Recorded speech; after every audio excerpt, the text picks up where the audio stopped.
வேலூரில் கழுத்தில் கத்தியால் குத்தி ஓட்டுநர் கொலை செய்யப்பட்ட சம்பவம் சோகத்தை ஏற்படுத்தியுள்ளது. கடன் விவகாரத்தில் நடந்த கொலை சம்பவத்தின் பின்னணி என்ன?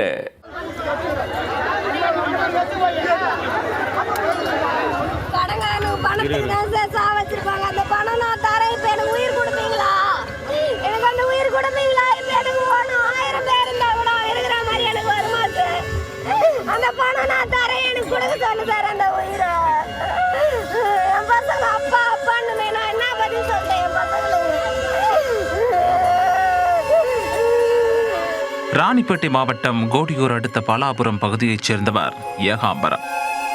30 வயதான ஏகாம்பரம் தன்னுடைய வீட்டின் அருகே உள்ள ஒரு காலனி தயாரிப்பு தொழிற்சாலையில் வாகன ஓட்டுநராக பணிபுரிந்து வந்துள்ளார்.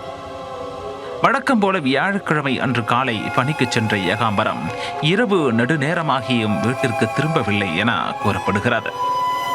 இந்த நிலையில் வேலூர் மாவட்டம் பொன்னை அடுத்த அணைக்கட்டு அருகே சாலை ஓரத்தில் ஏகாம்பரம் கொலை செய்யப்பட்டு இரத்த வெள்ளத்தில் சடலமாக கிடந்தார்.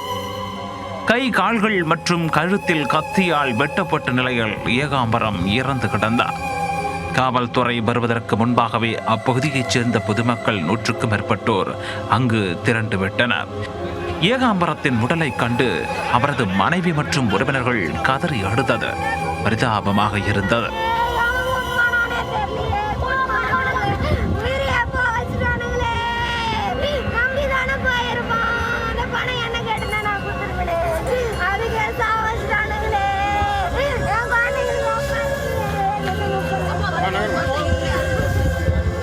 தகவலறிந்து சம்பவ இடத்திற்கு வந்த பொன்னை போலீசாரிடம் ஏகாம்பரத்தை கொலை செய்தவர்களை கண்டுபிடித்துவிட்டு அவரது உடலை எடுங்கள், அதுவரை உடலை எடுக்க கூடாது என வாக்குவாதத்தில் ஈடுபட்டு சாலை மறியல் போராட்டத்திலும் ஈடுபட்டனர்.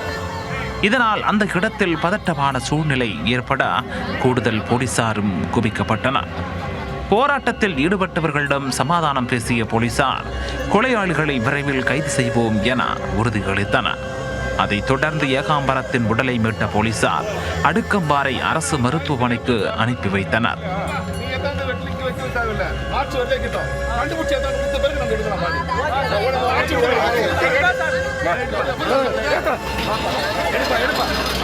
கொலை செய்யப்பட்ட ஏகாம்பரத்திற்கு ராஜலட்சுமி என்ற மனைவியும் 2 குழந்தைகளும் உள்ளனர். காலையில் பார்த்தீங்கன்னா 4 மணிக்கு எடுத்துகிட்டு வந்து பாடி அடிச்சுங்க கத்தியாலெல்லாம் குடித்து போட்டிருக்காங்க. ஸோ இது வந்து என்ன நடந்து காலையிலேருந்து வந்து போலீஸ் வந்து பார்த்துட்டே இருக்காங்க. எதுவும் ரிப்போர்ட் இது வரைக்கும் சொல்லவே இல்லை. இது வந்து விஷுவலாக பார்த்தாவே தெரியுது இது கத்தியால் தான் குத்தியிருக்காங்க அப்படின்னு சொல்லிட்டு. என்ன நடந்ததுன்னு சொல்லிட்டு இது வரைக்கும் தகவல் சொல்ல நாங்கள் எடுத்துகிட்டு போய் இப்போ எங்களை வேலை பார்க்க விடுங்க பாடி தான் எடுக்க பார்க்குறாங்க.